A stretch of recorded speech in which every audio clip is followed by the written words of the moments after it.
C'est quoi l'acquis? Il est où l'acquis pour les musulmans, l'islam? Il n'y a pas, parce que il n'y a pas d'islam. C'est une parodie d'islam. Si c'est pour avoir une mosquée et pour faire du shirk, ça m'intéresse pas. C'est quoi cette position de débile, de schizophrène?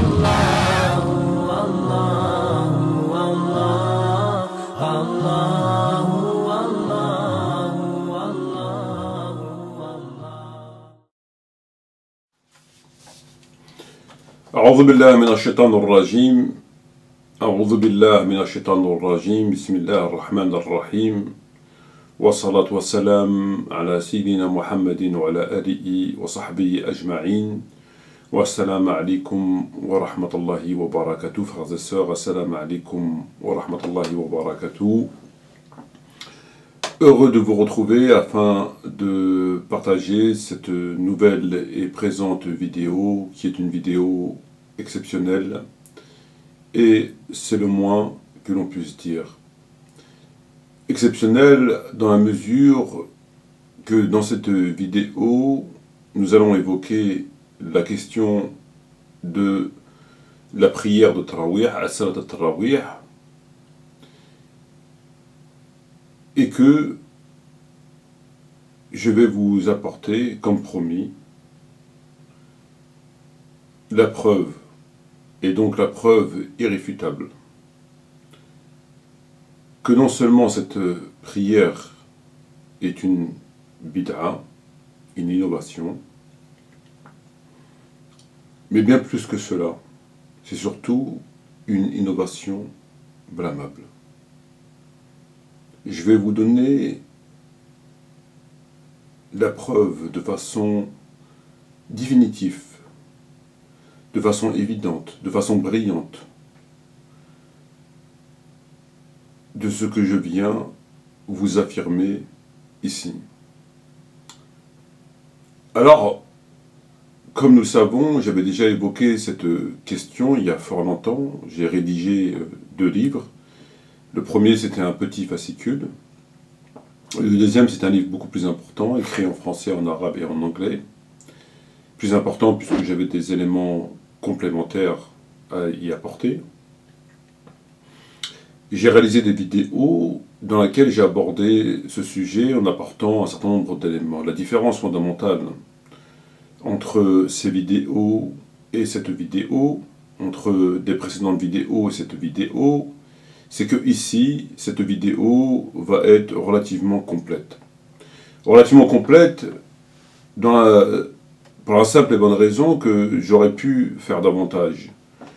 J'aurais pu chercher, attendre à avoir davantage d'éléments, lesquels auraient corroboré cette présente vidéo, ce propos. Car il est impossible, je dis bien impossible, aujourd'hui, de croire un seul instant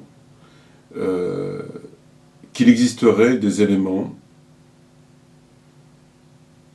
qui viendraient infirmer cette thèse, cette conclusion. À moins, et c'est la seule hypothèse, qu'on nous rapporterait des livres qui à l'heure d'aujourd'hui n'existent pas. Et encore. Et encore. Et encore. Donc, on peut conclure, et pour moi c'est en quelque sorte un couronnement de ces 2 décennies de lecture, de recherche, et surtout d'impartialité, car si j'aurais été sunnite sectaire, probablement que j'aurais pas fait état de cette vidéo comme beaucoup l'ont fait. Pour moi, c'est un couronnement. C'est un couronnement car je suis arrivé au terme de ma recherche concernant ce sujet. Il est stupéfiant de se rendre compte que tous ces prédicateurs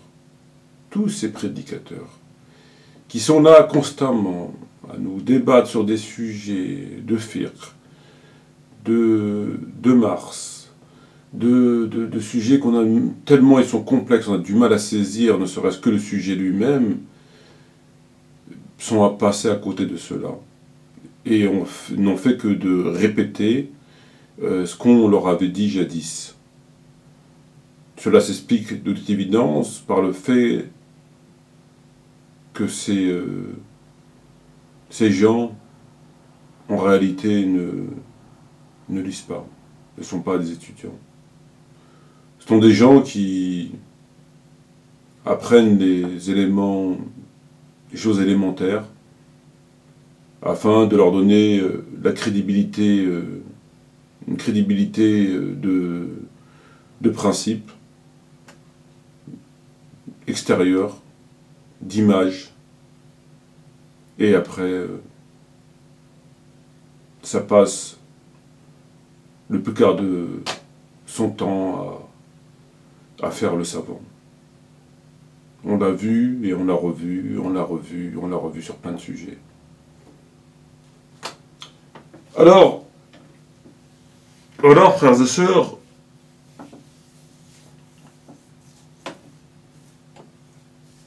sœurs, la question des tarawih aurait pu être réglée très rapidement.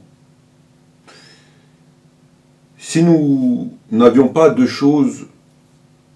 catégories de saboteurs qui ont contribué en quelque sorte, à éterniser cette bid'a. La première des catégories étant les pseudo-savants, pseudo-érudits, mais vrais sectaires, lesquels, j'en doute pas, compte tenu de la facilité, en quelque sorte, à découvrir cette vérité, la connaissent. Ce n'est pas quelque chose qui nécessite des recherches exceptionnelles.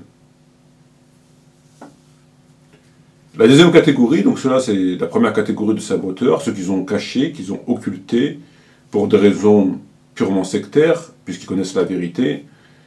J'en doute, enfin j'espère, parce qu'encore une fois, ça ne demande pas. Et la deuxième des catégories, ce sont, il faut les appeler par leur nom. J'aime bien appeler les choses par leur nom. Ces guignols. Ces guignols qui répètent ce qu'on leur a dit, tout simplement. Puisqu'ils n'ont pas le temps, ils n'ont pas l'envie, ils n'ont pas la passion, ils n'ont pas l'intérêt d'étudier. Leur seul et unique intérêt étant d'occuper une place qui flatte leur ego, qui leur procure des sous, voilà. Donc cette catégorie de gens qu'on voit, de ces prédicateurs qu'on entend tous les jours.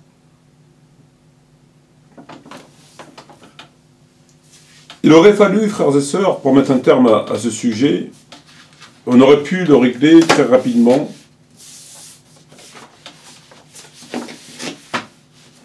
si on n'avait pas eu affaire à ces deux catégories de personnes. Par un seul et unique hadith, qui figure dans le Bukhari de Muslim entre autres, qui nous dit clairement « Fasalu aywan nas fi buyutikum, fa inna afdal salat salat al-mar'i fi baytihi illa maktuba » Aux gens, priez dans vos demeures. Aux croyants, priez dans vos demeures. Aux musulmans, priez dans vos demeures. Parce que la meilleure des prières pour un homme est celle qui est faite chez lui. La meilleure des prières est celle qui est faite chez lui, sauf, excepté, la prière obligatoire. Hadith Bukhari Muslim.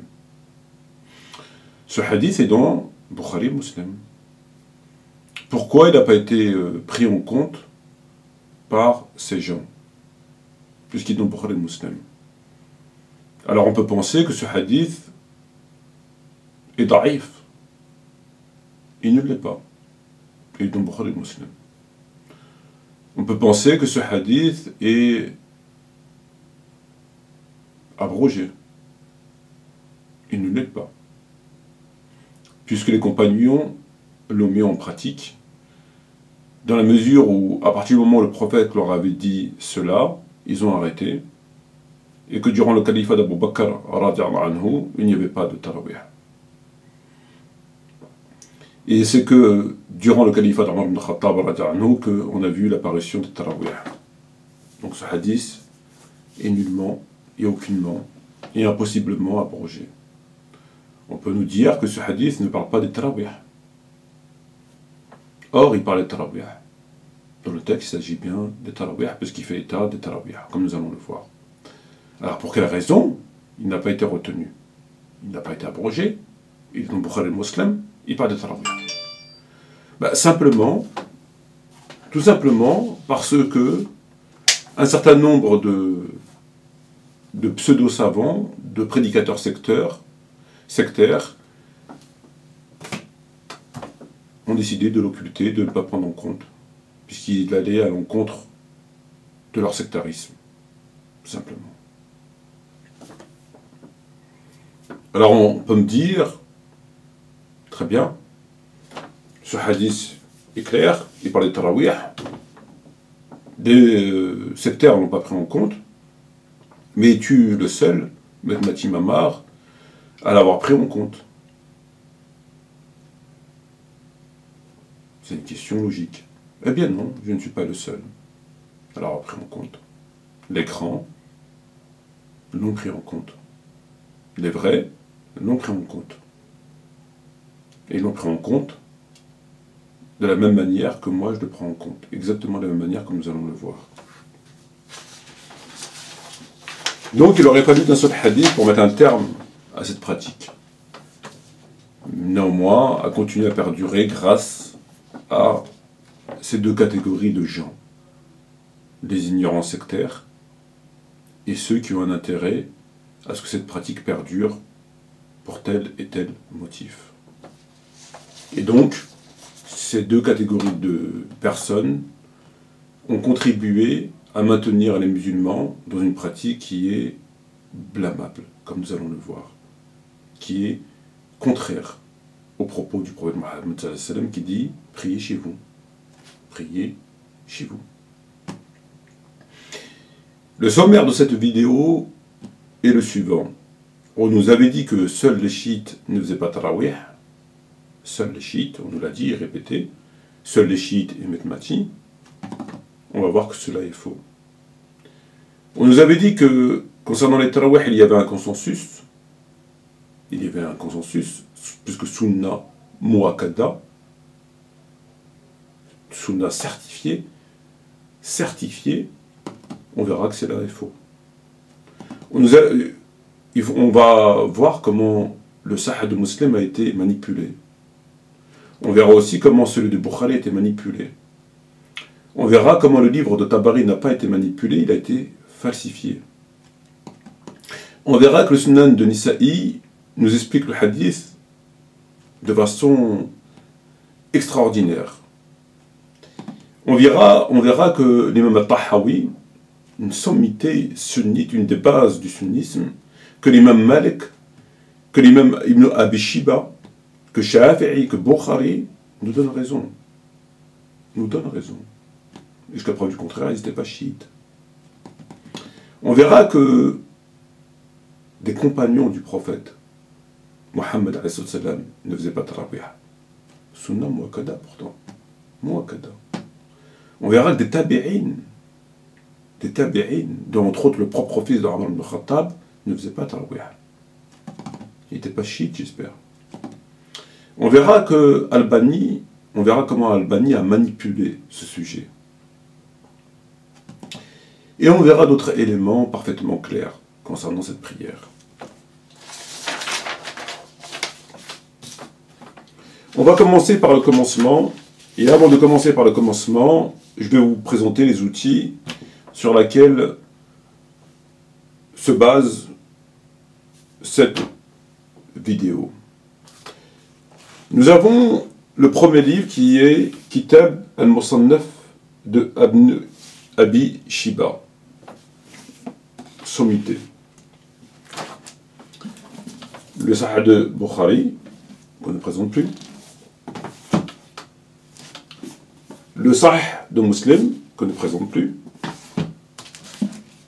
Sunan Nisa'i, qu'on ne présente plus. Al-Mudawwana al-Kubra, fiqh de l'imam Malik. Al-Ma'ani al-Athar, sharh al-Ma'ani al-Athar de l'imam Tahawi, sommité.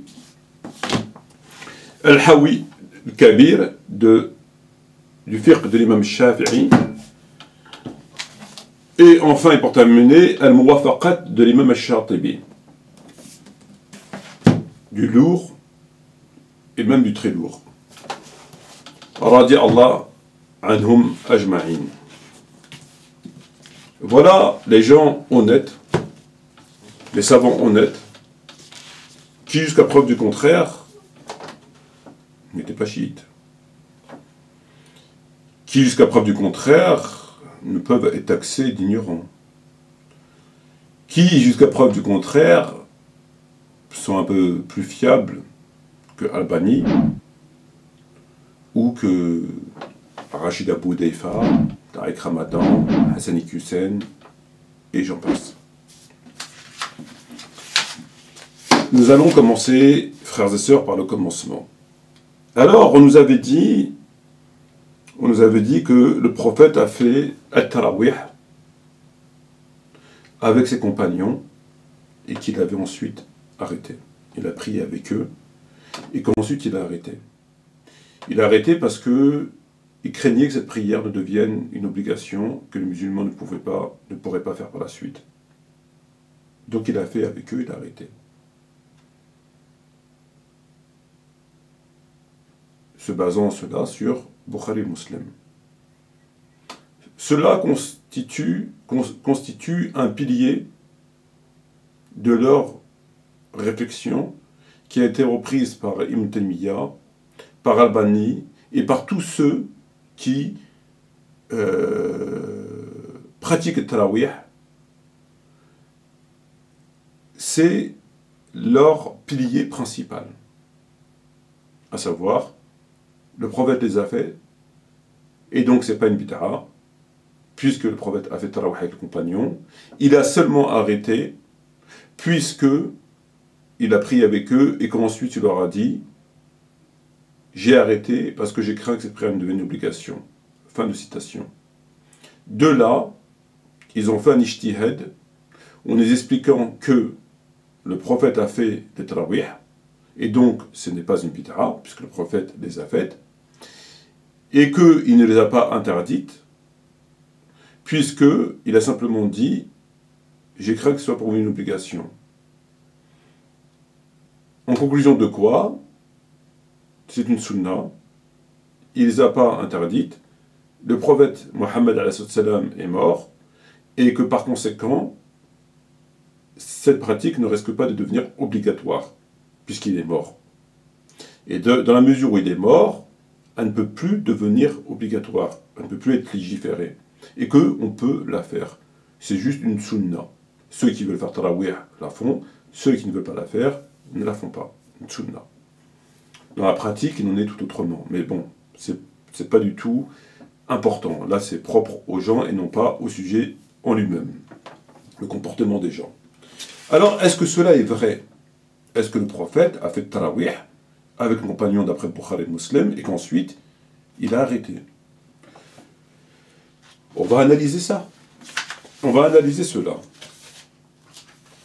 Dans le Bukhari, vous avez 5 textes qui vous parlent de tarawih, 4 rapportés par notre mère Aïcha, radiyallahu anha, et un par Zayd ibn Thabit qui rapporte aussi un texte. Vous avez 5 textes. Nous allons les lire. Nous allons lire ces 4 textes, ces 5 textes. Premier des textes rapporté par Aïcha, radiyallahu anha, celle-ci nous apprend ce qui suit. Qu'une nuit, le prophète sortit au milieu de la nuit et alla prier dans la mosquée. Des fidèles firent la même prière que lui. Le lendemain matin, la chose fut racontée. Un plus grand nombre de fidèles se réunirent.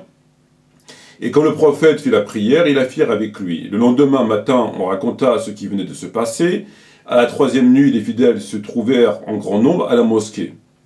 Le soir, le prophète se rendit à la mosquée, il pria et les fidèles prièrent avec lui. La quatrième nuit, la mosquée fut étroite et elle ne pouvait pas contenir les fidèles. Le prophète vint pour faire la prière et quand il eut achevé, il se tourna vers les fidèles en leur faisant la profession de foi et en leur disant ce qui suit. Je n'ignorais pas que vous fussiez ici. Je n'ignorais pas que vous fussiez ici. Mais je crains que cette prière ne devienne une obligation. Point. Le deuxième texte, toujours par Aïcha, dit la même chose. À savoir qu'une certaine nuit, l'envoyé de Dieu fit une prière à la mosquée, les musulmans firent la même prière que lui. La deuxième nuit, ils firent la même chose, pareil. La troisième nuit, c'était la même chose. Et la quatrième nuit, le prophète leur dit j'ai vu ce que vous avez fait, ce qui m'a empêché de vous rejoindre. Ce que je crains que cette prière ne devienne une obligation. Donc exactement le même texte. Nous avons le troisième texte, toujours par Aïcha, qui dit exactement la même chose. Donc je vous passe l'histoire, la première nuit, la deuxième nuit, etc. Et enfin le prophète dit je n'ignorais pas votre présence, mais je crains que cette prière ne devienne une obligation. Le quatrième texte, toujours par Aïcha, dit exactement la même chose, première nuit, deuxième, troisième nuit. Et enfin, le prophète dit, j'ai vu que ce que vous avez fait, ce qui m'a empêché de me rendre auprès de vous, c'est que je crains que cette prière ne devienne une obligation. Donc, quatre textes disent la même chose. Une nuit, deux nuits, trois nuits, quatre nuits. Et enfin, le prophète leur dit telle et telle chose. Et enfin, le cinquième texte, rapporté par Zayd ibn Thabit, il dit, pendant le ramadan, donc il s'agit bien des tarawih, le prophète se fit une cellule, je crois dit Psor, rapportant ce hadith que Zayd ajouta avec une natte. Il fit la prière pendant quelques nuits, un certain nombre de compagnons du prophète ayant suivi sa prière, celui-ci, dès qu'il s'en aperçut, resta assis, et cessa de se montrer. Puis il alla vers ses compagnons et leur dit, je connaissais bien les sentiments que votre conduite m'a manifestés. Dorénavant, aux fidèles, priez dans vos demeures, car la meilleure prière pour un homme, c'est ce qui est fait chez lui, à part la prière obligatoire. Fin de citation. Dans les 5 textes, 4 rapportés par Aïcha, le 5e texte rapporté par Zayd, on apprend que le prophète fit 1, 2, 3, 4 nuits, la prière, et que les compagnons ont imité sa prière, et que le prophète, lorsqu'il s'en a rendu compte, alla les voir. Dans les 5 textes, c'est pareil. Là où il y a une différence, c'est dans le propos. 4 textes disent, le premier texte dit que le prophète a dit « Je n'ignorais pas que vous fussiez ici ». Le deuxième « J'ai vu ce que vous avez fait, ce qui m'a empêché de vous rejoindre ». Le troisième « Je n'ignorais pas votre présence ». Le quatrième « J'ai vu ce que vous avez fait, ce qui m'a empêché de me rendre auprès de vous. Bukhari Muslim. Tout ça, c'est Bukhari Muslim. Et le 5e texte, celui-ci, dès qu'il s'en aperçut, resta assis. Celui-ci, dès qu'il s'en aperçut, resta assis. Quelle conclusion pouvons-nous tirer de ces 5 textes rapportés par Bukhari et par Muslim? On nous dit que le prophète a prié avec ses compagnons. Or, première contestation, puisque si le prophète Mohammed a bien prié avec ses compagnons, comme ils le prétendent, dans ces cas-là, comment on peut expliquer les 5 propos qui se retrouvent dans les 5 textes, 4 par Aïcha et le 5e par Zayd? Comment on peut les expliquer? À savoir, le prophète a dit « Je n'ignorais pas que vous fussiez ici. J'ai vu ce que vous avez fait, ce qui m'a empêché de vous rejoindre. Je n'ignorais pas votre présence, j'ai vu ce que vous avez fait, ce qui m'a empêché de me rendre auprès de vous. Celui-ci, dès qu'il s'en aperçut, resta assis. » Donc ces propos, les 5 propos, les 5, disent clairement que le prophète leur a dit « Je n'ignorais pas que vous fussiez ici. Ce qui m'a empêché de vous rejoindre, ce qui m'a empêché de me rendre auprès de vous, etc. » Est-ce que, frères et sœurs, il est pensable que si le prophète Mohammed avait prié avec les compagnons, il leur tint ses propos, à savoir, ce qui m'a empêché de vous rejoindre. Je n'ignorais pas votre présence. Je n'ignorais pas que vous fussiez ici, etc., etc. Qui sont dans les 5 textes. Je n'ignorais pas ce que vous fussiez ici, j'ai vu ce que vous avez fait, ce qui m'a empêché de vous rejoindre, je n'ignorais pas votre présence, etc., etc. Ce qui, dès qu'ils s'en aperçu, resta assis. Il est évident que lorsque l'on prie avec une personne, de surcroît avec plusieurs personnes, on ne leur dit pas « j'ai vu ce que vous avez fait », puisqu'on prie avec eux pendant plusieurs nuits. Donc on ne peut pas leur dire « j'ai vu ce que vous avez fait ». La parole n'a aucun sens lorsqu'on prie avec des gens. On ne dit pas, quand on prie avec des gens, ce qui m'a empêché de vous rejoindre, puisque tu pries avec eux. Donc tu ne peux pas leur dire ce qui m'a empêché de vous rejoindre. Et de surcroît, celui-ci, dès qu'il s'en aperçut, resta assis. Est-ce qu'il est pensable que si le prophète avait prié avec ses compagnons, il reste assis soudainement?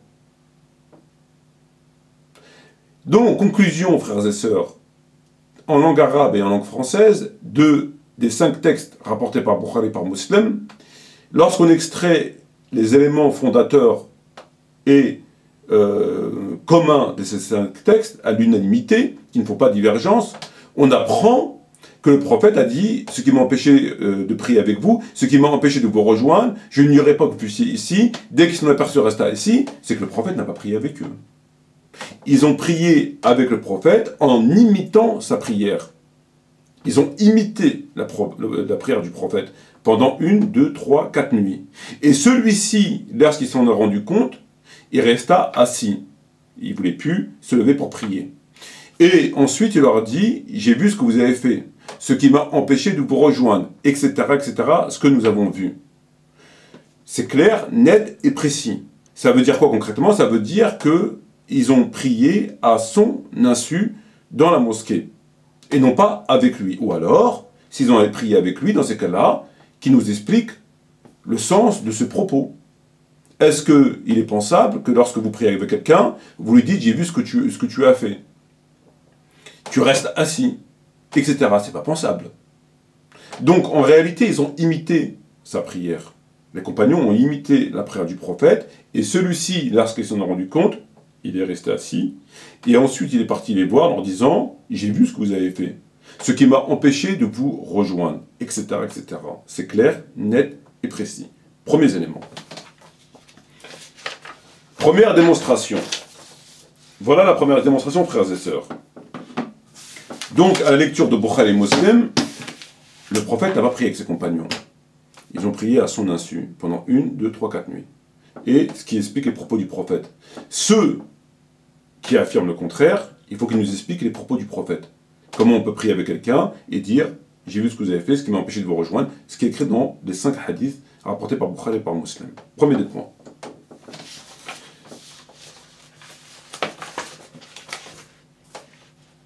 Nous allons évoquer le deuxième des points.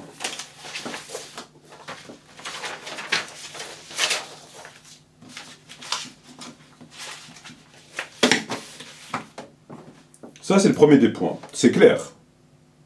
C'est tout à fait clair.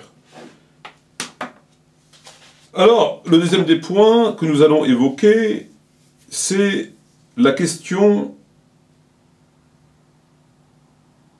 qu'on nous dit qu'il n'y a que les chiites qui ne font pas tarawih, et qu'il y a un ijma', et que tout le monde, dans le monde sunnite, tous les savants sunnites,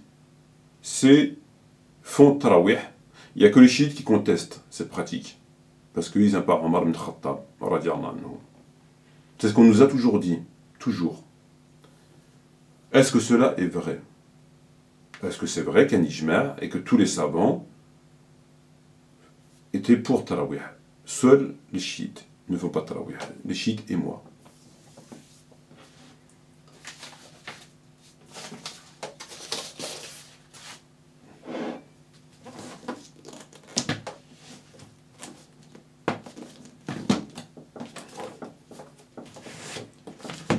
Premier livre, Al-Mudawana al-Kubra, Fiqh l'imam Malik.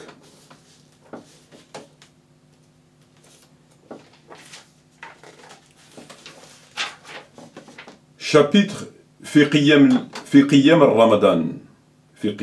رمضان قال وسألت مالك عن قيام الرجل في رمضان. J'ai demandé à Malik sur la veille nocturne pendant le Ramadan. أمع الناس أحب إليك أم في بيته. Est-ce que c'est mieux dans sa maison ou avec les gens, c'est-à-dire en commun? فقال, il a répondu, إن كان يقوى في بيته فهو أحب إلي. S'il peut prier chez lui, c'est préférable, je préfère qu'il prie chez lui. وليس كل الناس يقوى على ذلك, mais tous les gens ne peuvent pas cela. وقد كان ابن هرموز ينصرف فيقوم بأهله وكان ربيعة وعداد غيره وأحد من العلمائهم ينصرفوا ولا يقوم مع الناس. C'est-à-dire, Ibn Hormuz, c'est un grand savant de son époque, ne faisait pas tarawih. Il priait chez lui. Ibn Hormuz yansaraf fayaqum bi ahlihi. Il partait et il priait dans sa famille. Wa kana Rabi'a et Rabi'a wa addad ghayru wa ahad min al-ulama, et un certain nombre et d'autres un certain nombre de savants. Yansarafu wa la yaqumu ma'a an-nas. Il partait, ne faisait pas le tarawih. Il partait.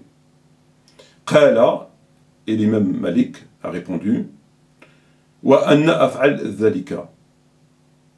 Et je fais, moi-même je fais comme eux. C'est-à-dire je ne fais pas tarawih. Wa anna af'al dhalika. Moi aussi je fais comme eux. La conclusion de cela, Mudawana al-Kubra, c'est qu'on a dit à Malik, est-ce que pour toi il est préférable de faire tarawih, qiyam al-lil, dans la mosquée ou dans sa maison? Il a dit pour celui qui peut, qu'il fasse chez lui, c'est préférable. On lui a dit, mais il y a des Ibn Hormuz et Ibn Rabi'a, deux grands savants de l'époque, et un certain nombre d'autres savants, prier chez eux ne faisait pas de tarawih. Donc on doit exposer ce fait. Il a répondu, moi aussi je fais comme ça. Il a dit, moi aussi je fais comme eux. Non, il ne faisait pas de tarawih. L'imam Malik. L'imam Malik. Ce qui est confirmé, par ailleurs, dans le Sahih de l'imam Muslim, Sharh Nawawi, où il y a écrit Malik, Abu Yusuf, dans ceux que j'ai cités, enfin, non, lui je ne l'ai pas cité, c'est Ibn Hormuz, et certains Shafi'ites soutiennent l'opposé, qu'il est préférable de les accomplir individuellement chez soi. Donc un certain Malik et Abu Yusuf et un certain nombre de Shafi'ites soutiennent à l'opposé qu'il est préférable d'accomplir un tarawih individuellement chez soi. Pourquoi? En partant du hadith du prophète en disant la prière la plus méritoire est celle de l'homme qui est faite chez lui, mis à part la prière obligatoire. Donc dans le Sahih de Muslim, d'après Nawawi, on apprend que Abu Yusuf et un certain nombre de Shafi'ites priaient chez eux. Donc Malik, Abu Yusuf et un certain nombre de Shafi'ites priaient chez eux au nom du hadith, priez chez vous. Donc ce qui est conforté par Muslim. Donc nous avons Malik, Ibn Hormuz, Rabi'a et un certain nombre de Shafi'ites priaient chez eux. Jusqu'à preuve contraire, ils n'étaient pas chiites. Nous avons Al-Muwafaqat de l'imam Shatibi. Il nous apprend quoi, Al-Muwafaqat de l'imam Shatibi? Voilà ce qu'il nous apprend. كان كبار السلف من الصحابة والتابعين ينصرفون بعد الصلاة العشاء إلا بيوتهم ولا يقومون مع الناس ولا يقومون مع الإمام.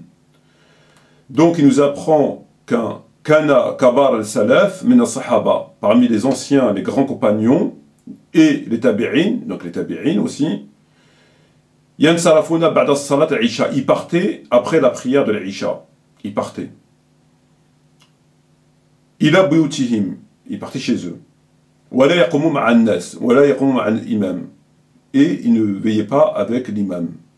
Donc des compagnons et des tabi'in ne faisaient pas tarawih, et après l'Isha, ils rentraient chez eux, priaient chez eux.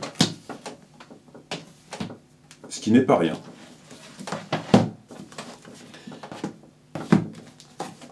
Fiqh Shafi'i. مسألة قال الشافعي a dit رضي الله عنه وأما قيام شهر رمضان فصلاة منفردي أحب إلي. Pendant le ramadan, durant la prière nocturne, la faire de façon isolée, seule, mais préférable. Dans le fiqh de l'imam Shafi'i. On poursuit.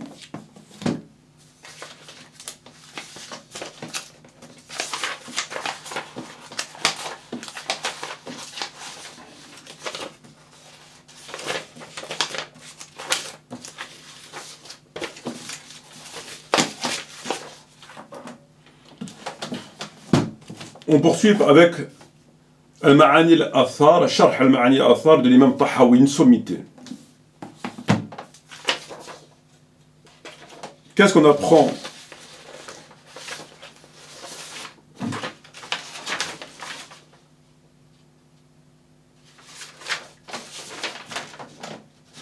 L'imam Tahawi est considéré, les érudits de son temps l'ont félicité et lui ont mentionné comme étant un spécialiste du hadith, celui dont le rapport a été fiable et un narrateur établi. Il est considéré comme un écrivain distingué et très compétent et est devenu connu comme le plus savant de fiqh parmi les Hanafites. Ça c'est l'imam Tahawi, fort connu. Une sommité. Qu'est-ce qu'il a dit l'imam Tahawi? Voilà ce qu'il nous dit. Fad nous rapporte d'après Abu Naïm, à la suite de Sofiane, Abdullah et Nafi, que Ibn Omar ne faisait pas la prière derrière un imam pendant le ramadan. Ibn Omar. Il nous apprend aussi, Abu Bakra dit selon Muhammad, à la suite de Sofiane, Mansour et Mujahid, un homme dit à Ibn Omar, devrais-je prier derrière l'imam pendant le ramadan? Il lui dit, peux-tu réciter le Coran? Il lui dit oui. Elle lui dit, prie chez toi.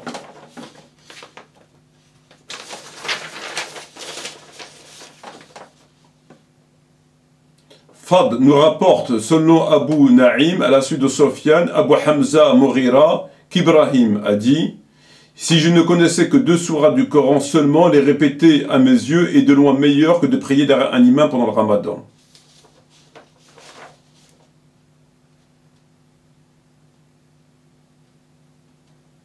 Ibn al-Aswad, que Hurra faisait la prière avec les gens durant le ramadan, puis repartait chez lui sans les rejoindre pour la prière nocturne. J'ai vu Qassem et Salem et Nafi repartir de la mosquée pendant le ramadan sans prier avec les gens. Donc ça, c'est l'imam Tahawi, dans son livre Ma'ani al-Athar. Sharh Ma'ani al-Athar. Il nous apprend que des tabi'in, comme Ibn Omar, comme Nafi, etc., ne faisaient pas de tarawih. Ils faisaient la prière à la mosquée, après ils allaient chez eux. Et enfin, l'imam Tahawi nous donne sa conclusion. Qu'est-ce qu'il pense de cela? Voilà ce qu'il dit mot pour mot. Tous ces hommes sur lesquels nous avons rapporté ces traditions préféraient chacun prier tout seul durant le mois du Ramadan. À la prière derrière l'imam, et il conclut par ces mots, c'est la position juste. C'est la position juste. Le livre. Ma'ani al-Athar, Imam Tahawi. On va prendre Kitab al-Musannaf de l'imam Ibn Abi Shiba. L'imam Abi Shiba, grande référence, 235 de l'Hégire, dont l'imam Zahabi a dit qu'il est le maître des maîtres du hadith, un de ceux qui ont atteint le ciel un sommet de fiabilité, un des océans du savoir. Je n'ai jamais vu quelqu'un avec plus de maîtrise du hadith que Abu Bakr ibn Abi Shiba, donc une sommité. Qu'est-ce qu'il nous dit dans son livre sur les tarawih? Il nous rapporte la même chose. Omar et Nafi, qu'Ibn Omar ne rejoignait pas les gens pour prier la nuit durant le ramadan, et il ajoute Salem et Qassem ne faisaient pas non plus. Waqi nous a rapporté d'après Safin que selon Mansour, que Mujahid a dit, un homme a demandé à Ibn Omar, devrais-je prier la nuit derrière l'imam pendant le mois du ramadan? Il lui dit, tu écoutes tout comme un âne. Waqi nous rapporte selon Safin d'après Ibn Hamza qu'Ibrahim a dit, si je ne connaissais pas plus qu'une sourate ou 2, les répéter à mes yeux est plus bénéfique que de prier derrière un imam pendant le mois du ramadan.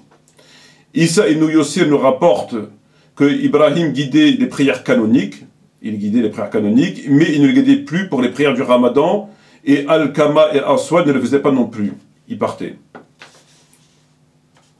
J'ai posé à Al-Hassan la question, ô Abu Saïd, à l'arrivée du mois du Ramadan, les gens veillent la nuit dans les mosquées. Selon toi, que devrais-je faire? Rejoindre les gens pour prier à la mosquée ou bien prier seul? Il lui a répondu, il a dit, que tu lises tout seul le Coran me semble meilleur que de l'entendre réciter par un autre. Fin de citation. Kitab al-Musannaf ibn Abi Shiba. En conclusion de quoi, frères et sœurs? En conclusion de quoi?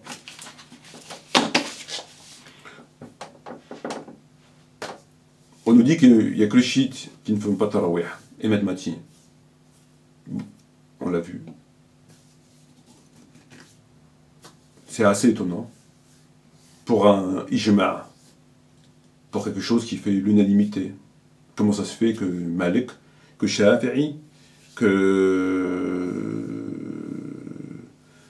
l'imam Tahawi, que Ibn Abi Shiba, etc., que des compagnons, on nous apprend que des compagnons des tabi'in, parmi les grands compagnons des tabi'in, on nous apprend que ces gens ne faisaient pas de tarawih. Pourquoi?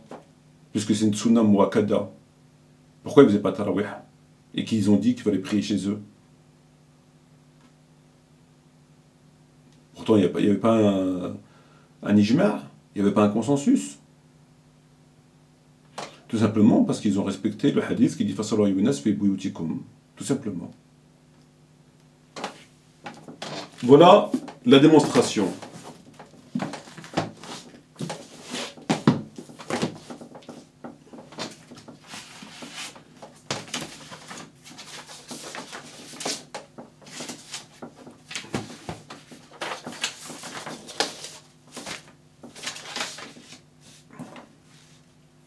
Donc, il n'y a pas de consensus. C'est pas vrai. C'est faux.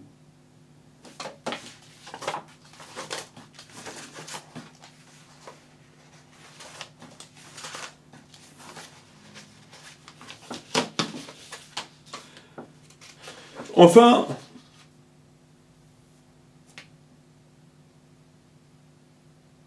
que nous apprend le Sunan de Nisa'i?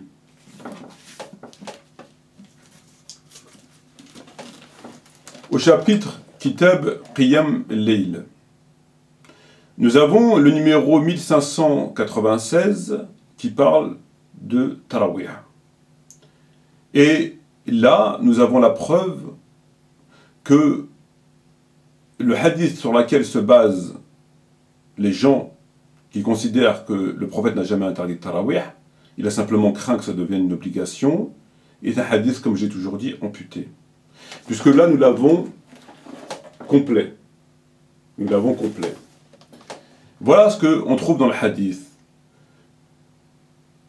فقال رسول الله عليه الصلاة والسلام ما زال بكم الذي رأيت من صنعكم حتى خشيت إن تكتب عليكم ولو كنتم عليكم ما قمتم به.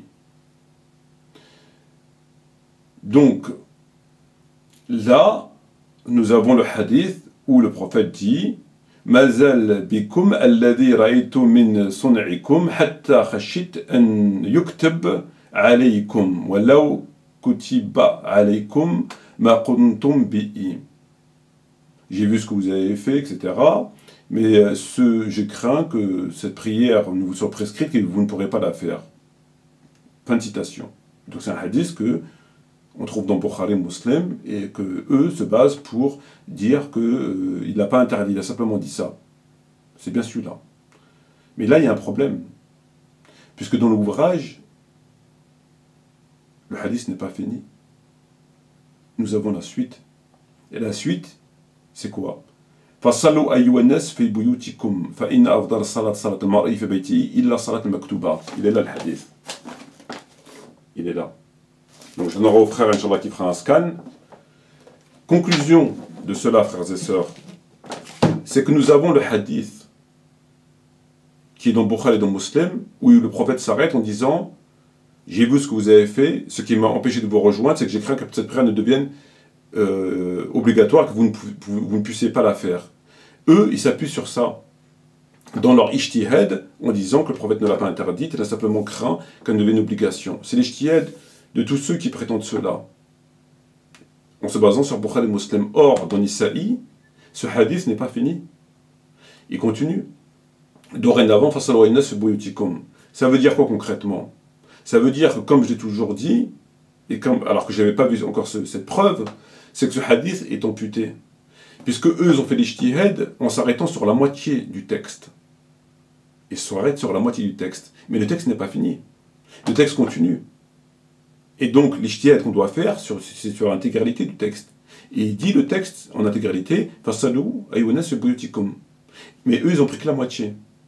Ils sont arrêtés à la moitié du propos. J'ai vu ce que vous avez fait. Ce qui m'a empêché, c'est que j'ai craint que ça devienne une obligation. Point. Et de là, ils ont fait leur ijtihad. Or, ils ne s'arrêtent pas là. Ils continuent le texte. Et lorsqu'ils continuent le texte, on doit faire un ijtihad selon l'intégralité du texte, et non pas que selon la partie. Et dans l'intégralité du texte, le prophète dit priez chez vous. C'est ce que nous retrouvons dans Bukhari et Muslim, dans les deux sahih. C'est simplement qu'un est amputé et que l'autre est complet. Il est complet puisque nous savons que le prophète, lorsqu'il a dit ça, les compagnons ont arrêté. Comme nous l'apprend Bukhari et Muslim, ils ont arrêté dès que le prophète leur a dit ça. Ils ont arrêté. Donc là, vous avez la preuve que le texte est amputé.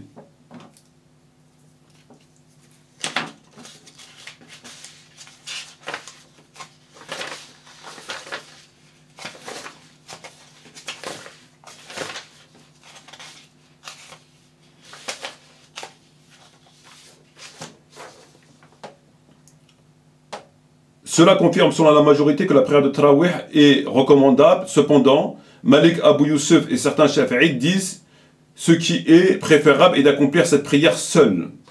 Malik Abu Youssef et certains Shafi'ites, dans un autre livre, là on est dans le livre de Musnad d'Imam Zayd, Malik Abu Youssef et certains Shafi'ites disent qu'il est préférable d'accomplir cette prière seul à la maison à cause de ce qui est mentionné dans les deux Sahih et d'autres sources, la meilleure prière, etc.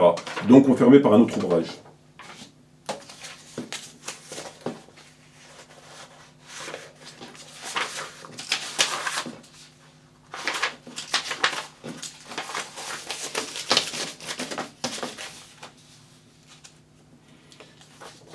Nous avons la manipulation du hadith dans le Muslim.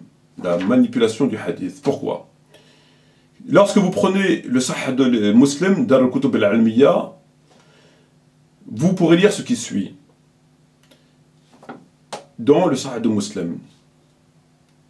Le prophète a dit, celui qui fait des prières surrogatoires pendant le mois du Ramadan, entre parenthèses Tarawih, en pleine foi et conviction, ses péchés antérieurs lui seront pardonnés.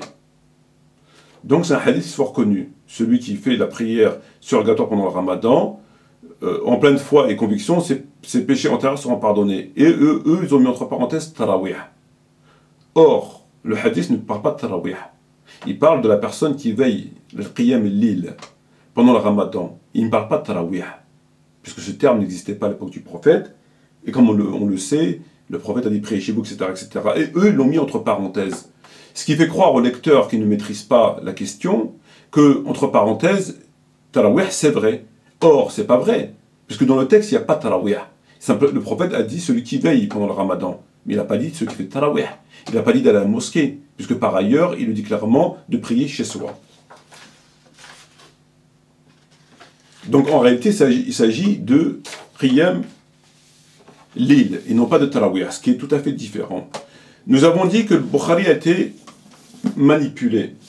Effectivement, lorsque vous prenez le Bukhari, vous avez le hadith prié chez vous, par exemple, vous avez dans le tome 1, à la page 333, le hadith qui est ici rapporté par Zayd ibn Thabit, qu'on a vu, où il dit le prophète prie, etc. Et enfin il dit dorénavant, aux fidèles, priez dans vos demeures, car la meilleure prière pour un homme est celle qui est faite chez lui, etc. Donc il est là, dans le tome 1, etc. Néanmoins, qu'est-ce qu'ils ont fait? Lorsque vous allez à la page 891, vous avez un chapitre qui Kitab as-Salat al-Tarawih. Vous avez un chapitre sur les Tarawih. Et vous avez 1, 2, 3, 4, 5, 6. Vous avez 6 hadiths qui parlent de Tarawih. Dans les 6 hadiths qui parlent de Tarawih, ils vous mettent le hadith, à savoir celui qui prie pendant le Ramadan avec foi et conviction, que Abu Bakr n'a pas fait de Tarawih, donc Shiba, quand le prophète mourait, les choses étaient ainsi, etc., jusqu'à l'époque d'Abu Bakr. Et enfin, vous avez les autres hadiths qui disent ce qui m'a empêché de vous rejoindre. Très bien. Mais dans ce chapitre-là, il a été manipulé. Pourquoi? Puisque dans ce chapitre-là, qui parle de Tarawih, déjà dans le Bukhari, il n'y a pas de chapitre de Tarawih. Dans le Bukhari en lui-même, le bab de Tarawih n'existe pas. Puisque le Tarawih n'existe pas. Donc eux, ce qu'ils ont fait, c'est qu'ils ont inventé un chapitre de Tarawih. Donc ça induit les gens forcément en erreur, puisqu'on leur dit, il y a un chapitre de Tarawih. Comme on leur dit, il y a un chapitre sur l'éclipse de la prière du soleil, l'éclipse de la lune, l'odo, etc., etc. Donc, lorsqu'on lit un chapitre de Tarawih, c'est que ça existe.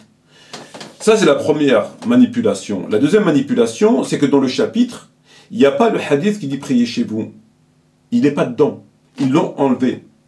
Ils ont mis les autres hadiths, donc lorsque vous lisez, vous ne le trouvez pas. Vous trouvez celui qui prie avec conviction, chose qui n'a rien à voir avec Tarawih, mais on est induit en erreur, puisqu'on le voit dans Tarawih, donc on pense que c'est Tarawih. Or, ça n'a rien à voir. Et vous avez les autres hadiths amputés qui disent ce qui m'a empêché de vous rejoindre. Mais le hadith intégral qui dit dorénavant priez chez vous, il n'est pas dans le chapitre. Pourtant, il parlait de Tarawih. Donc, qu'est-ce qu'ils ont fait? C'est qu'ils ont inventé un bab, un chapitre, qui est intitulé As-Salat al-Tarawih, alors qu'il n'existe pas en réalité dans le Bukhari de chapitre de Tarawih, ça n'existe pas. Donc ils l'ont inventé pour faire croire que ça existe, puisqu'il y a un chapitre, donc ça existe, chose qui est mensongère. Et plus grave, c'est qu'ils ont mis des hadiths qui n'ont rien à voir avec Tarawih, qui parlaient de Qiyam al-Layl, qui étaient dans d'autres chapitres de la prière. Ils les ont ramenés, les ont mis dans ce chapitre-là. Et plus grave encore, c'est qu'ils ont enlevé le hadith « Priez chez vous » et ils ont gardé les autres. Ce qui induit forcément la personne qui n'a pas assez les connaissances en erreur, obligatoirement. Tabari a été falsifié. Pourquoi? Lorsque vous prenez Tabari en langue française, voilà ce qu'il y a écrit. L'une des institutions louables, Mahmouda, établie par Omar, fut celle de la prière d'Eid al-Tarawih, au mois de Ramadan. Omar adressa des lettres à toutes les villes et les possessions musulmanes pour prescrire cette prière. Donc lorsque vous lisez ça, vous vous dites que Tabari a qualifié cette prière de louable, puisqu'il écrit l'une des institutions louables. Donc c'est bien. Donc Tabari considère que c'est quelque chose de louable.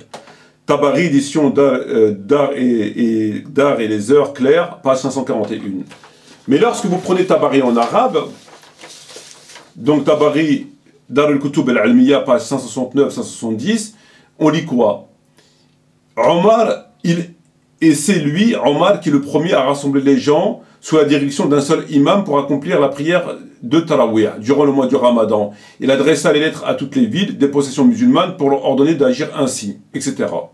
Donc c'est exactement le même texte qui a été traduit. Néanmoins, la version originale de Tarawih, en arabe, Tabari n'a pas dit louable. Il a dit l'une des pratiques inventées par Omar, c'est Tarawih. Il a écrit à toutes les contrées musulmanes, etc., pour qu'ils fassent Tarawih. Il n'a pas dit louable. Il n'a pas dit Mahmouda. Or, en français, ils ont mis louable. L'une des pratiques louables de Omar était Tarawih.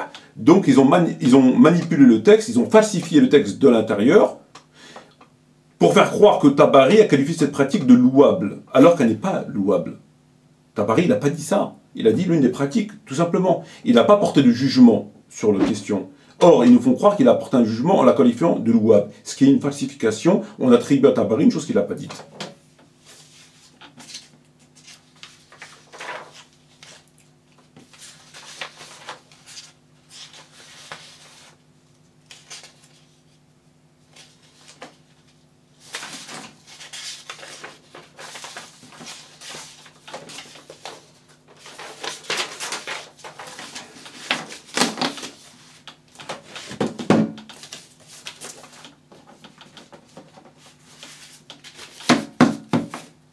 Albani a manipulé le sujet.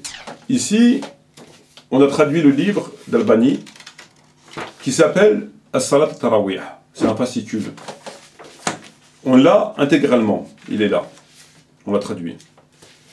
Dans ce livre-là, il nous explique le Tarawih, que c'est bien, que c'est une sunna, etc. Il y a un gros problème. Il y a un gros problème, pourquoi? Parce que dans son livre, à un moment, il parle de Fasalu nas fi buyutikum. Il ne le cite pas. Il n'est pas cité dans son livre. Pourquoi? Pourquoi il ne le cite pas? Il parle de hadiths amputés, il parle d'autres choses qu'il va chercher à droite, à gauche, etc. Mais à aucun moment il cite Fasalu ayyuhan nas fi buyutikum. Pourquoi? C'est un hadith qui parle des tarawih pendant le ramadan. C'est un hadith qui n'est pas abrogé. C'est un hadith sahih, Bukhari Muslim, et il parle spécifiquement du ramadan. Donc, la moindre des choses pour un écrivain, pour un savant, pour un érudit, pour un chercheur, c'est qu'il le cite dans sa démonstration. Et il explique pourquoi il ne le prend pas en considération. S'il ne le prend pas, s'il peut. Mais on ne peut pas évoquer un sujet sans mentionner un texte fondateur, essentiel, en rapport avec le sujet. Il a cité le hadith amputé, et il a fait son ijtihad comme il a fait Ibn Taymiyyah. Le prophète a dit telle chose, il ne l'a pas interdit, il est mort, on peut. Mais l'autre, il ne l'a pas cité. Pourquoi? Il ne l'a pas cité tout simplement parce que s'il le citait, il était bloqué. Comment il aurait pu expliquer qu'il fasse le contraire? Parce que le texte dit « Priez chez vous ». Bukhari, Muslim, pas abrogé, contextuel. Comment il aurait pu l'expliquer? Il dit « Priez chez vous », comment il peut faire le contraire? Il n'aurait pas pu, il est bloqué. Il ne peut pas. Les seuls éléments, c'est qu'il n'est pas sahih, il ne peut pas. Qu'il ne parle pas de tarawih, il parle de tarawih. Qu'il est abrogé, il n'est pas abrogé. Donc comment il aurait pu l'expliquer? Quelle explication aurait-il pu apporter? Aucune. Il est bloqué. Donc qu'est-ce qu'il a préféré faire? C'est de ne pas le citer. Pour ne pas avoir à l'expliquer. Et il cite l'autre hadith, lequel est amputé, comme nous l'avons vu dans An-Nisa'i, qui nous le cite, et que ce hadith est amputé. En fait, ils ont menti en nous disant qu'il y avait un consensus. Ijma'. C'est un fait, ils nous ont menti. S'il y avait un consensus, comment se fait-il que Tahawi, Malik, etc. ne faisaient pas de tarawih? L'imam al-Bukhari lui-même ne faisait pas de tarawih.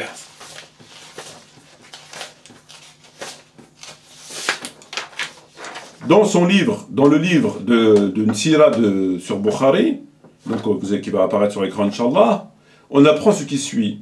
Pendant le mois du Ramadan, les amis de Bukhari se réunissaient chez Bukhari et les guidaient dans la prière en lisant 20 versets, etc., etc. Donc, d'après ce livre qui retrace, qui fait la sira de Bukhari, Bukhari ne priait pas à la mosquée, il priait chez lui. Il priait chez lui. Il ne priait pas à la mosquée. Bukhari lui-même. Donc, lorsque ces gens nous expliquent qu'il y a un consensus, ils l'ont dit, alors que Malik ne faisait pas, que Ibn Hormuz ne faisait pas, que Ibn Rabi'a ne faisait pas, que Youssouf ou Ibn Youssouf ne faisait pas, que une partie chafi'ite ne font pas, que Bukhari ne fait pas, que l'imam Tahawi a dit qu'il est préférable de prier chez soi, c'est la position juste, que l'imam Shafi'i, donc il est où le consensus? Ils nous ont menti. Il n'y a pas de consensus. Lorsqu'ils nous disent qu'il y a un consensus, c'est qu'il n'y a que les chiites. Et ces gens, c'est qui? L'imam Malik, c'est quand même pas n'importe qui. Etc., etc. Donc, c'est pas vrai. Il n'y a pas de consensus. Au même titre qu'ils nous ont menti sur le consensus, ils nous mentent sur le fait que c'est une sunna muakkada. C'est exactement la même chose. Ils nous ont menti qu'il y avait consensus, ils nous mentent sur le fait que c'est une sunna muakkada. Il y a une chose qui est très claire. Lorsque le prophète dit il vous demande de prier chez vous. Pourquoi? Parce que la meilleure prière que fait un homme est celle qui est faite chez lui, sans aucune condition. Parce qu'on sent qu'ils veulent mettre des conditions pour... ils mettent de l'eau dans leur vin, en quelque sorte. Pardonnez-moi l'expression. Alors que le prophète, il ne met aucune condition. Que vous lisez un verset, 10 versets, 50, peu importe, il n'y a pas de condition. Vous faites ce que vous pouvez. Qiyam al-Layl. Donc le prophète, lorsqu'il vous dit priez chez vous, car la meilleure prière que l'homme fait, c'est chez lui, mis à part la prière obligatoire, comment se fait-il qu'il préfère faire une prière moins bonne? Comment se fait-il? Le prophète, il vous dit de prier chez vous parce que votre prière, elle est mieux chez vous. Et vous priez à la mosquée. Comment ça se fait? Vous préférez une prière qui est moins bonne, qui a moins de hasanat, qui est moins conforme, et qui est une désobéissance au prophète. Parce que le prophète, il dit « Priez chez vous ». Pourquoi vous ne l'écoutez pas? C'est étrange quand même. Alors que les autres l'ont écouté. Comme le Tahawi, comme ceux qu'on a évoqués.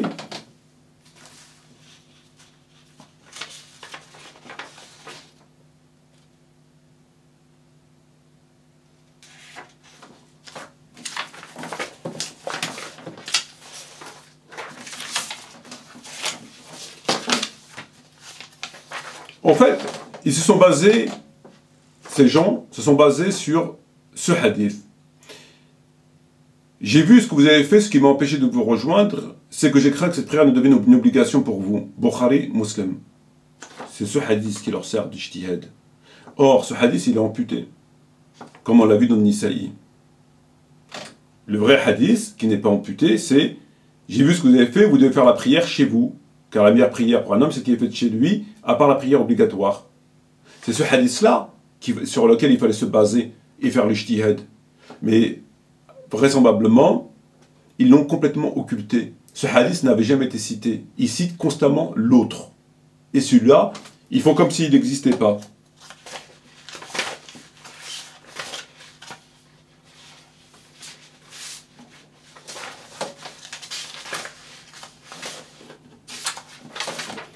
Lorsque le prophète Mohammed dit « Idha qimtu as-salat, fala salat illa maktuba. Idha aqimat salat, fala salat illa maktuba. » Lorsqu'on fait l'iqama, après l'adhan, on fait l'iqama. À ce moment-là, on ne fait plus de prière, mis à part la prière obligatoire. Tout le monde comprend. Il n'est pas pensable de voir quelqu'un, lorsqu'on fait l'iqama, de faire des prières surérogatoires. Parce que le prophète, il dit, lorsqu'on fait l'iqama, vous devez faire la prière obligatoire, il n'y a plus de prière surérogatoire. Fala salat illa maktuba. Tout le monde comprend, mais pour l'autre, personne ne comprend. Étrange quand même.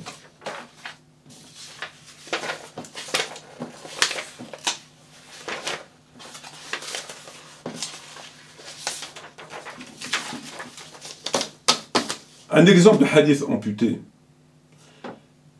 Le prophète Mohammed a dit « J'ai reçu l'ordre de combattre les gens sans relâche, jusqu'à qu'il y ait une prophète qui n'a de Dieu que Dieu, que je suis l'envoyé de Dieu. À partir de là, leur vie et leurs biens sont sacrés. » Bukhari Muslim. Il est dans Bukhari Muslim. Ce hadith est amputé. On ne peut pas faire un ijtihad dessus. On s'est garé. Parce que dans toujours Bukhari Muslim, vous avez le hadith complet qui dit « J'ai reçu l'ordre de combattre les gens jusqu'à qu'ils disent qu'il n'y a de Dieu que Dieu, que je suis l'envoyé de Dieu, qui s'acquittent de la prière et qui s'acquittent de la zakat. À partir de là, leur vie et leurs biens sont sacrés. Et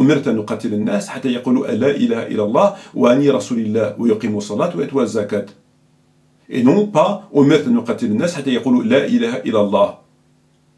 donc il y a deux hadiths similaires dans Bukhari Muslim. Un qui dit que le sang du musulman et ses biens sont sacrés lorsqu'il a fait l'attestation de foi. Ses biens sont sacrés. Et l'autre dit, lorsqu'il a fait l'attestation de foi, qu'il fasse la prière et qu'il fasse la zakat. C'est celui-là qui est authentique. Puisque nous savons que dans le Coran, il y a écrit « S'ils se repentent, s'acquittent de la prière et donnent la zakat, sont vos frères en religion. » Donc ce verset conforte le hadith qui comprend trois conditions. Tauba, la salat et la zakat. C'est seulement à partir de ces trois conditions que les biens et le sang du musulman sont sacrés. Et non pas uniquement par l'attestation de foi. C'est ce qui est écrit dans le Coran. Après que les mois sacrés expirent, tuez les associateurs où que vous le trouviez, capturez-les, assiégez-les, guettez-les dans toute embuscade. Et ensuite, s'ils se repentent, accomplissent la salat et acquittent la zakat, alors laissez-les la voie libre. Voilà, par exemple, ou un autre, mais s'ils se repentent, accomplissent la salat et la zakat, etc. Donc il est prouvé par le Coran que le hadith authentique, pourtant les deux figurent dans Bukhari et Muslim, c'est celui qui comprend les trois conditions. D'ailleurs, Omar ibn Khattab, radiyallahu anhu, s'était trompé, puisque lui, il voulait appliquer le hadith amputé, à l'époque du califat d'Abu Bakr, lorsque la plupart des gens avaient apostasié. Tout le monde connaît cette histoire. Et il dit, Omar ibn Khattab lui-même, voilà ce qu'il dit, puisqu'il s'était trompé, puisqu'il avait demandé à Abu Bakr de ne pas combattre les gens, Abu Bakr lui a dit, je les combattrai, au nom de la loi. Et Omar ibn Khattab lui a cité le hadith amputé, celui qu'on a vu. Mais ensuite, il a reconnu son erreur. Qu'est-ce qu'il a dit? Comment ai-je pu ignorer cette injonction de l'envoyé de Dieu? Il faut que j'ai été à ce moment occupé par quelques transactions sur le marché. Omar faisait allusion au fait de faire du négoce pendant le marché. Donc lui-même le dit, comment ai-je pu ignorer cette injonction de l'envoyé de Dieu? Il faut que j'ai été à ce moment occupé quelques transactions sur le marché. Et ensuite il a dit, j'ai compris qu'Abu Bakr avait raison. Lui-même il le dit. J'ai compris qu'Abu Bakr avait raison. Il fait allusion au fait de s'être trompé sur la question de la zakat, puisqu'il s'était basé sur un hadith amputé. Et sur d'autres erreurs, sur d'autres cas, il s'est trompé. Par exemple, Aïcha elle-même le dit, Omar a mal conçu car l'envoyé de Dieu nous a seulement interdit de viser le lever et le soleil, le lever du soleil et son coucher pour la salat, puisque Omar ibn Khattab tapait les gens qui faisaient salat nafila après la asr. Il ne voulait pas, c'était interdit. Et Aïcha, elle l'a corrigé en disant Omar a mal conçu, car l'envoyé de Dieu nous a seulement interdit de viser le lever du soleil et le coucher, et non pas de prier après l'Asr. Il a simplement interdit de viser au moment où il se lève, au moment où il se couche, pour éviter le culte de l'idolâtrie, etc., du sol, etc. Alors qu'Omar avait compris qu'on ne pouvait plus prier après l'Asr. Donc Aïcha, elle l'a corrigé. Et sur d'autres choses, sur les pleurs du mort, elle l'a corrigé. Lorsque Aïcha a dit Dieu fasse miséricorde à Omar, mais par Dieu, l'envoyé de Dieu n'a pas enseigné que Dieu châtierait le croyant à cause des pleurs que verserait sur lui sa famille. Il a simplement dit que Dieu accroîtrait, etc. Donc, comme Omar, il tapait les gens qui pleuraient et qui disaient que le mort sera châtié à cause des pleurs du vivant, Aïcha l'a corrigé. Elle a dit Dieu fasse miséricorde à Omar. Mais par Dieu, l'envoyé de Dieu n'a pas enseigné que Dieu châtierait le croyant à cause des pleurs que verserait sur lui sa famille. C'est ce qu'il croyait Omar. Et elle l'a justifié par un verset qui dit qu'il vous suffise de tenir compte de ces mots du Coran, aucune âme chargée de son fardeau n'aura à supporter le fardeau d'autrui. Donc elle a corroboré son propos par le fait que chacun portera son fardeau. Donc Omar s'est trompé. Et il y a d'autres cas où il s'est trompé.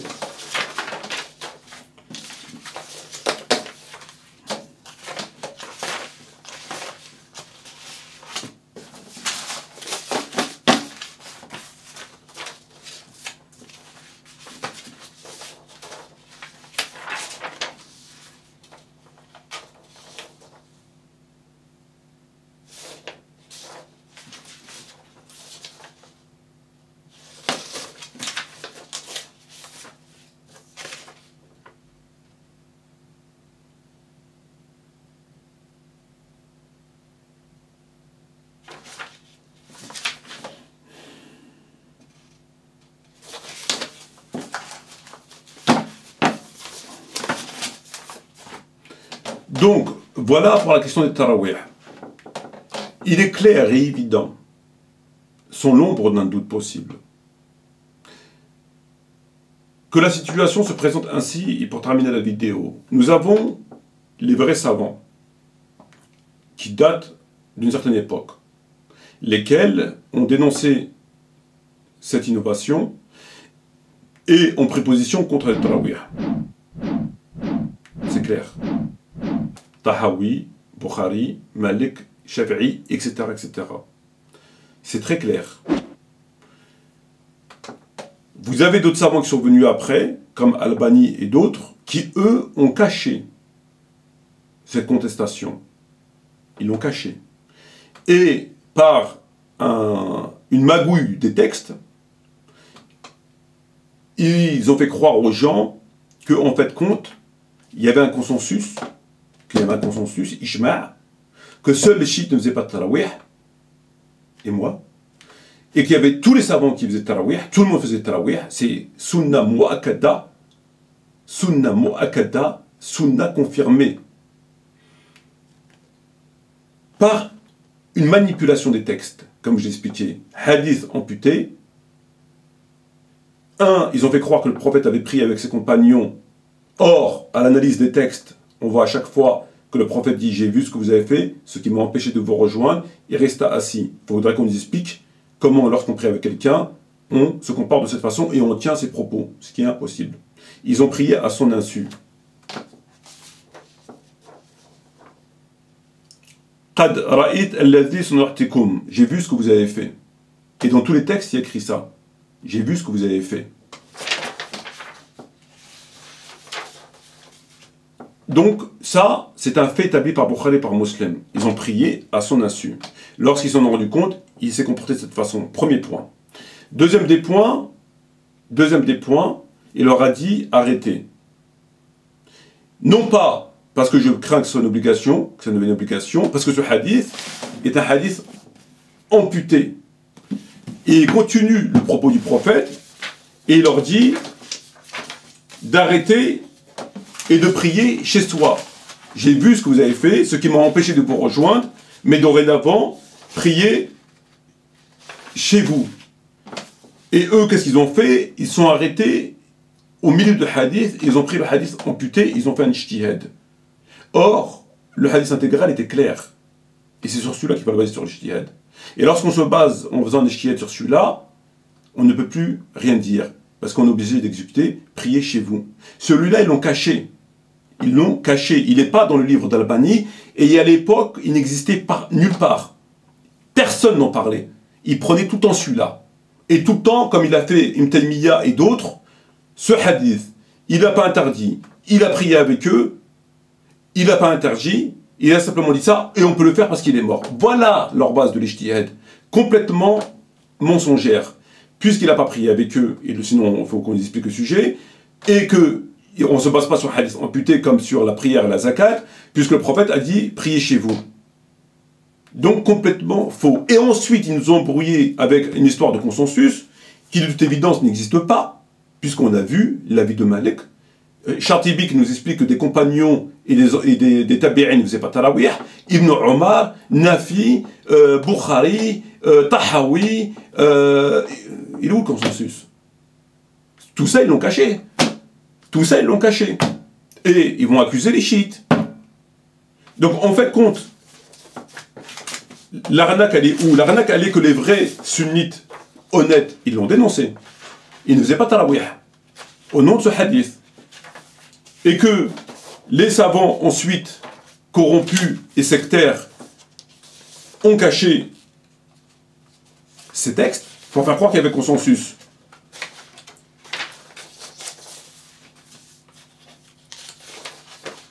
Et que, au bout du rouleau, fin de l'histoire, les ignorants, comme ceux qu'on connaît, et puis les autres, comme ils connaissent que dalle, ben, ils ont fait que reprendre ce que les autres ont dit, sans savoir avant eux ce qu'ils avaient dit. Donc on a les corrompus, les sectaires, les rigolos, qui, tous deux, ont fait en sorte que cette bid'a continue et de cacher l'information. Parce qu'ils ont caché l'information. Et moi, mon travail, en fait, n'a été que de déterrer ces textes-là. J'ai fait que déterrer, moi. Je vous ai rapporté le Modawana, j'ai fait que de reprendre ce qui avait été dit. Je n'ai rien inventé. J'ai repris ce qui a été caché et je vous l'ai fait partager.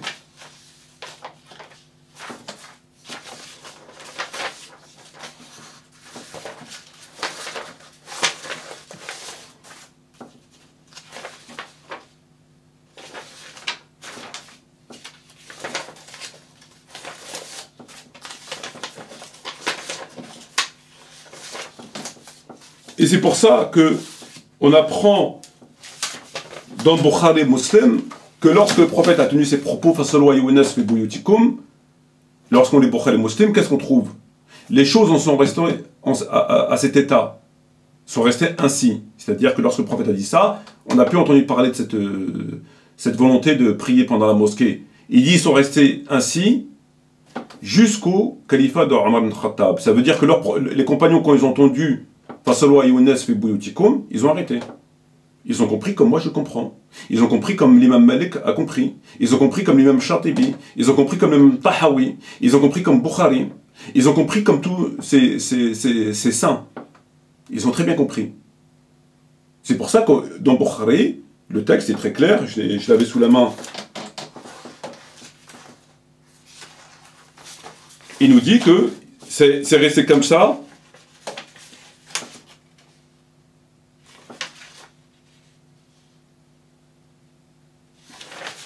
jusqu'au califat de Omar ibn Khattab.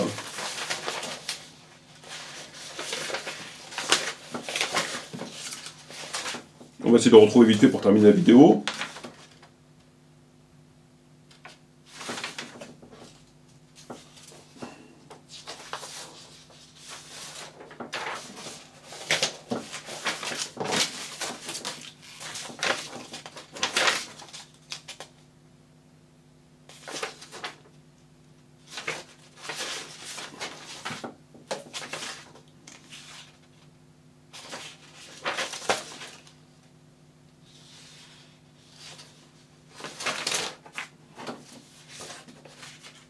Bon, on ne retrouve pas, mais c'est pas grave.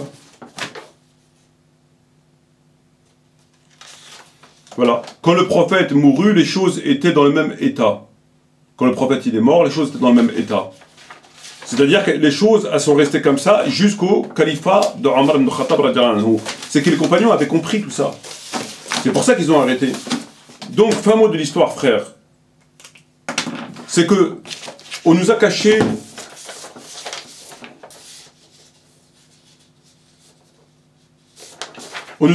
frères et sœurs, Mudawwana Kubra, Kitab Musannaf ibn Abi Shayba, Ma'ani al-Athar di Tahawi, manipulation de Bukhari, on a retiré le chapitre, on a mis un chapitre. Nisaï qui rapporte le hadith entier intégralement. Sahih Muslim qui nous explique que les Shafi'ites, etc. ne faisaient pas tarawih. Shafi'i. Al-Muwafaqat qui nous explique que des compagnons et des tabi'in ne faisaient pas tarawih. Voilà le fin mot de l'histoire. Au nom de quoi? Au nom du hadith, Fasalu ayyuhannas fi buyutikum, que je ne cesse d'expliquer depuis des années, et qu'on me taxe d'égarés. Donc tous ces gens sont des égarés. C'est grave. Vous avez vu où c'est qu'on en est arrivé? Ils arrivent à taxer ces gens dans leur égarement fou de ça. C'est fou. Alors que je n'ai fait que dire ce que tous ces gens ont dit. Tout simplement. Mais comme ils sont ignorants et ils sont débiles,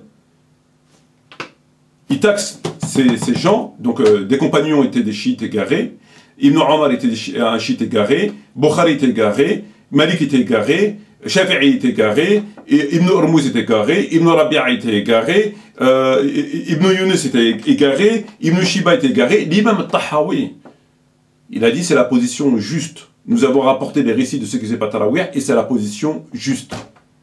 Au nom du hadith, donc en vérité, et c'est le mot de la fin, comment ça aurait dû se passer? Nous avons dans Bukhari le hadith, deux hadiths, un qui est amputé, un qui est complet. L'amputé, c'est qui dit ce qui m'a empêché de vous rejoindre. Ça, c'est le hadith amputé comme Nisaï le signale. Il est coupé, eux l'ont coupé, ils ont pris une partie de la phrase. Ceux-là, on aurait dû mettre de côté comme le hadith qui dit je suis chargé de combattre les gens, etc. On aurait dû mettre de côté. On aurait dû prendre le hadith intégral et l'appliquer. Voilà. Eux, ce qu'ils ont fait, c'est qu'ils l'ont écarté, ils ont pris l'autre, qui est amputé. Nous avons la preuve qu'ils l'ont amputé par le texte intégral que nous avons dans Nisaï, le fait que les compagnons eux-mêmes ont arrêté cette pratique, ils ont arrêté, et le fait que ces savants-là se basent sur ce hadith-là pour dire il ne faut pas faire tarawih, parce que le prophète a dit priez chez vous. Eux, ils ont préféré prendre l'autre, et cacher l'autre, parce qu'ils ne peuvent même pas l'expliquer. Ils ne peuvent même pas l'expliquer. C'est pour ça qu'ils le cachent. Pourquoi Albani ne l'a pas cité dans son livre? Son livre, il ne l'a pas cité une seule fois. C'est quand même fou qu'on parle d'un sujet, il ne cite pas ce hadith. C'est quand même fou, mais il ne pouvait pas le citer. Parce qu'il s'il citait, il était cuit, c'était fini pour lui. Frères et sœurs, voilà la preuve évidente, claire, nette et précise. C'est très clair. Absolument aucun doute. Fasalu ayyuhannas fi buyutikum. Aux gens prient dans vos demeures. Pourquoi? Parce que la meilleure prière pour un homme est celle qui est faite chez lui. Voilà. La meilleure prière pour vous, c'est celle que vous faites chez vous. Donc expliquez pourquoi vous faites le contraire. Et vous faites une prière moins bonne. Voilà. Donc voilà la magouille des tarawih. C'est très clair. Sur ce, shukran jazilan wa salam alaikum wa rahmatullahi wa barakatuh. Et à bientôt, Inch'Allah, pour une prochaine vidéo.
قوية شبت كالنار كالنار وضية شبت كالريح قوية شبت كالنار كالنار وضية سارت بالعزم فتية طارت كالصقر أبية